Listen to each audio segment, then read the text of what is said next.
Matthew Robert Payne from Australia.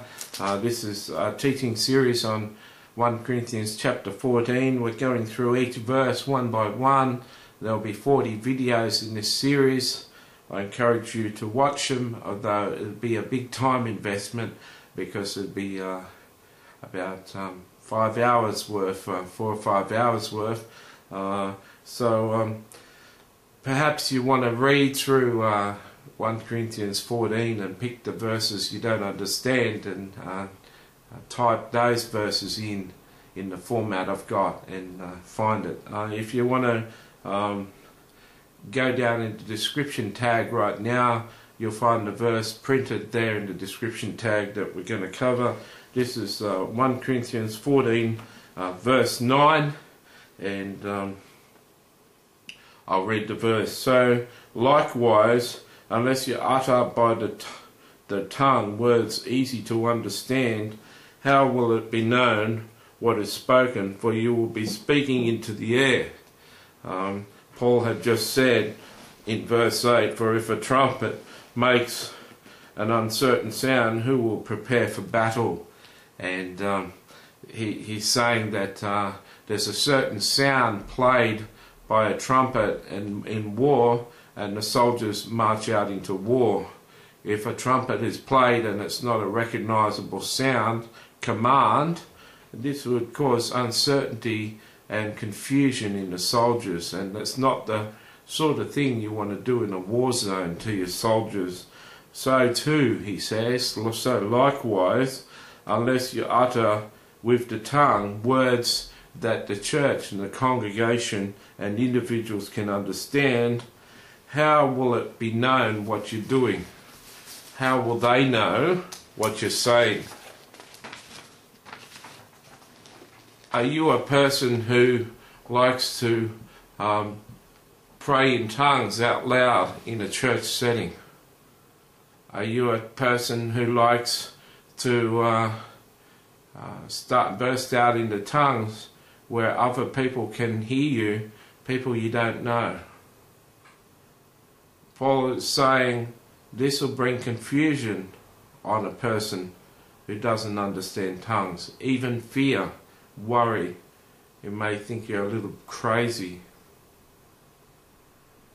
Paul is saying, what's the use of speaking in something that someone can't understand? Just like the soldier or the soldiers on the war zone, when the trumpet is played, but it's not an actual sound, which is a command that means anything. The whole army will be confused. What's going on? What do they want us to do? So too, if you speak in tongues in earshot of other people, they're going to wonder, what's he saying? What's he going on about? I can't understand what's going on. I can't understand this. Paul says, what are you doing it for? It's silly. For you'll be speaking into the air. You'll be wasting your breath. Essentially, that's what he's saying. They're wasted words. It may be edifying you, but it's not edifying anyone else.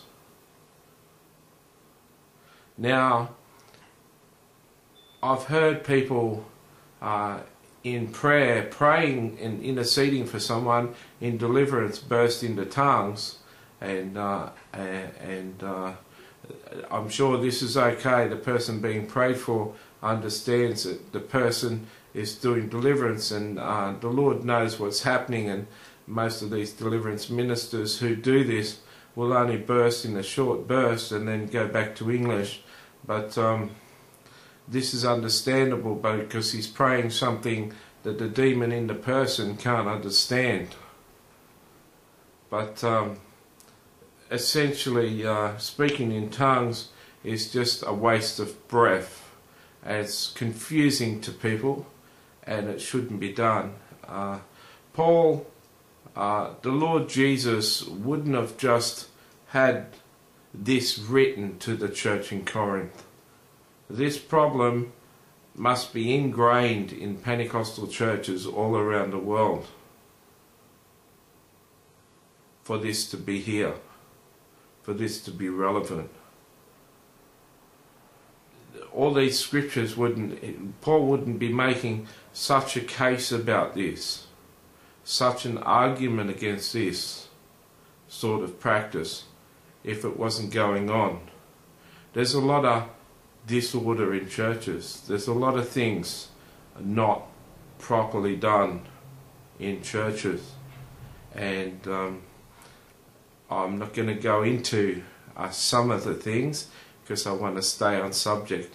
So I hope that you understand what is being shared in that verse.